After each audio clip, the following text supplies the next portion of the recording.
This video just talks about the foreign key mechanism and the relationship diagrams, so entity relationship diagrams with a database. So we've got this database that we looked at in a previous video. Sometimes you might see it written down like this. So you've got students and then a set of brackets and all the fields written down. So we've got ID, first name, surname, etc. And I've got tutor groups, set of open brackets and tutor group ID, etc.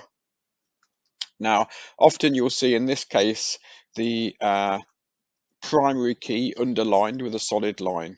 So you can see that I've underlined ID because that's the primary key for students, and tutor group ID because that's the primary key for tutor groups.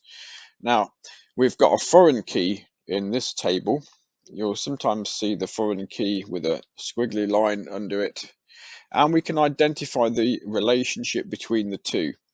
So we could draw a line between the two, and at one end, this end, tutor group ID is a primary key. So there can only be one of those for each tutor group.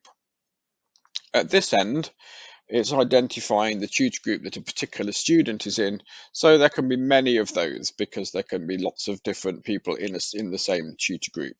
Although, for the sake of the tutor, I hope not too many. So it might look like this if we drew it as an entity relationship diagram. So it's a one to many, and the spidery legs on this end are showing that it's a many relationship at the student's end. If you're asked to do this to identify the relationship, you can always identify a one to many by looking at which one or which end is the primary key. So if this is the primary key, it's at the tutor group end, that has to be one. At the other end, we've got students. It's many because we can have many of those in there. And if we look at the actual data in this table, we can see that well, JRC there is repeated and MBD is repeated because they've got several people in their tutor group.